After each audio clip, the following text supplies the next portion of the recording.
Hi, my name is Austin Cox, and this is Homework 5, Part A1, and here we are going to be deriving the Gibbs phase rule, which is C minus P plus 2. So we can write C minus P plus 2. And for this derivation here, we are going to have a system with three components. They also have three different phases existing. So we can draw this as vapor, and we are having two different liquid phases, so we can label them with two different variables as so, and then L beta.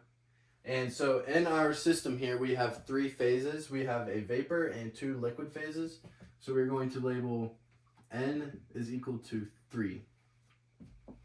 So now what we're going to do is try to set up some expressions or variables and define them for the amount of substance in each of our phases. So we can write in our vapor phase, it is going to be y to the number of components, and that will be the amount of it. And for our liquid phase 1, it is going to be x to the c, and we can just label that as that. And for our third phase, it's going to be x to the c beta. So now that we have variables defined for each of the amounts of substance in our phases, so now we need to think about how many unknowns that we have in our system here. And to even begin to think about that, we need to think about the number of intensive variables that we have in our system.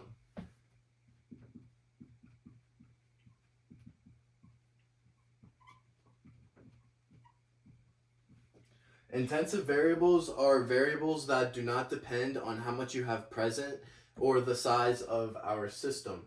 And the intensive variables for our problem here is going to be temperature and pressure. Because on a pressure and temperature curve, if we are given a pressure, we can go to our pure component graph and we can figure out what the temperature is. So our intensive variables are T and P. So when we are solving for our number of unknowns, so we can take N times C minus 1, and then the C minus 1 is the number of mole fractions for each phase, and then that is going to be plus 2 for our intensive variables temperature and pressure. So next we need to think about of how many equations that we have for the problem we have on hand here. So we know that the chemical equilibrium of each phase in the system is going to be equal to each other. And we can write that down as mu I of V is equal to mu of L, that is equal to mu I L of beta. And this definition that I've just written here is just saying that the chemical equilibrium of each phase is equal in a system. So looking at this, we realize that we have a number of C equations.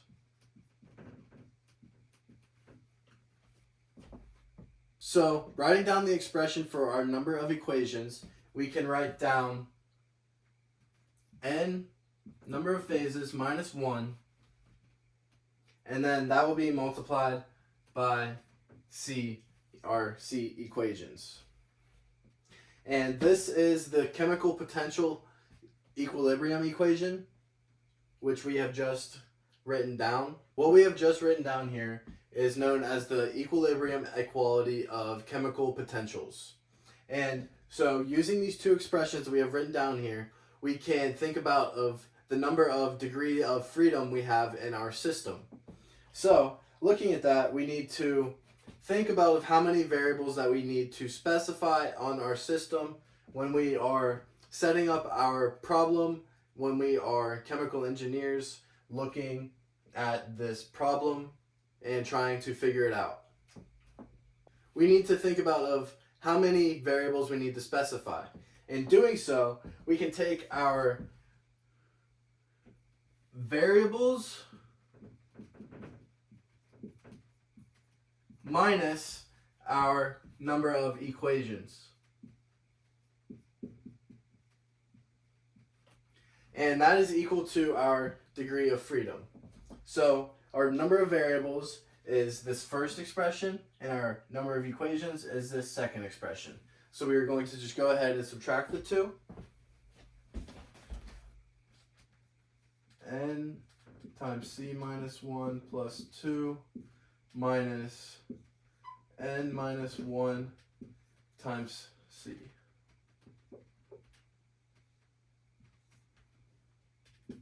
So subtracting our equations from our variables expressions, we are left with the term of C minus N plus 2. And N is our number of phases, and we can also write this down as C minus P plus 2. And that is our Gibbs phase rule that we have just derived. Hi, this is homework 5, part A2. And here we are going to be explaining the degrees of freedom for pure water at the triple point, and also when just vapor and liquid coexist in our system. Here we have our Gibbs phase rule, which is C minus P plus 2. So to start for this problem, we are going to go ahead and dive in, and we are going to begin with our pure water at its triple point. So pure water is H2O. And at the triple point, we know that we have solid, liquid, and a vapor phase, all existing and simultaneously existing. So that means we have N is equal to 3 phases. Or here we have P. P for the number of phases. We have 3 phases. So solving for the degrees of freedom, we take our number of components, which is 1 minus 3 plus 2, and here we get 0. So this means that we have 0 degrees of freedom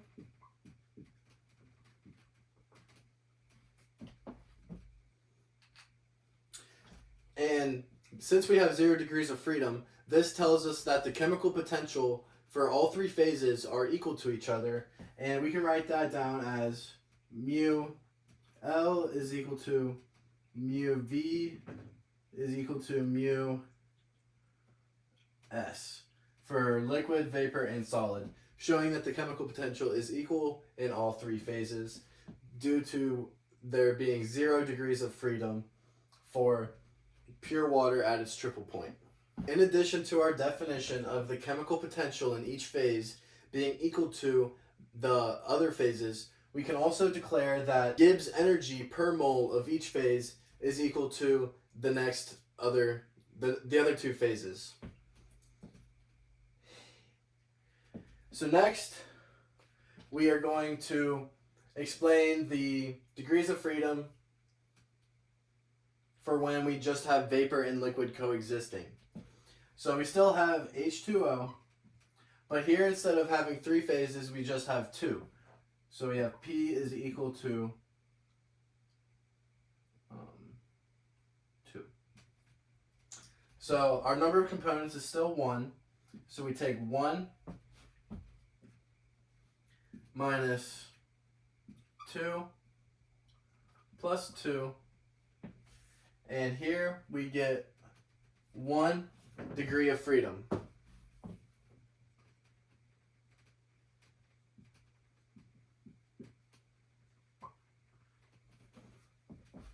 And what this is saying is that drawing a pressure and temperature curve for a pure component of water looks somewhat like this. And that looking at this, if you pick some temperature or pressure, you can go onto this graph here and start at some pressure that you picked, and you will be able to go and find out what the temperature will be at that set pressure.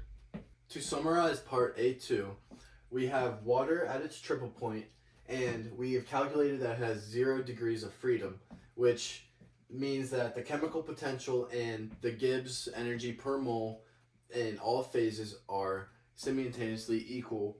And for water at when there's vapor and liquid simultaneously coexisting, we have solved that there is 1 degree of freedom, and you are able to either pick the pressure or temperature because you can use the pure component pressure and temperature curve, and to solve for the other one.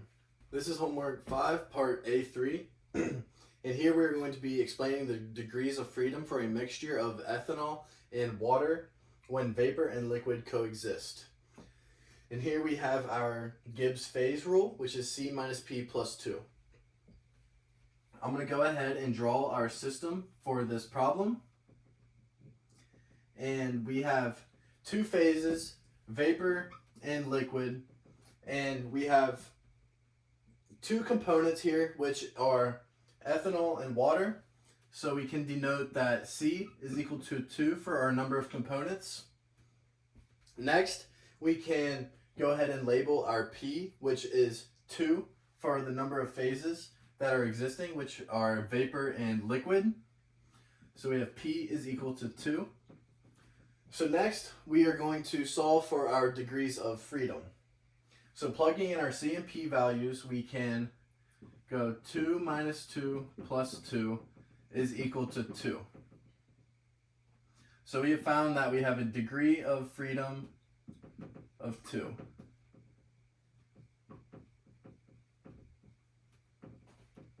So that is telling us that we are able to set 2 variables that we are given in order to solve for the rest of the ones that are unknown.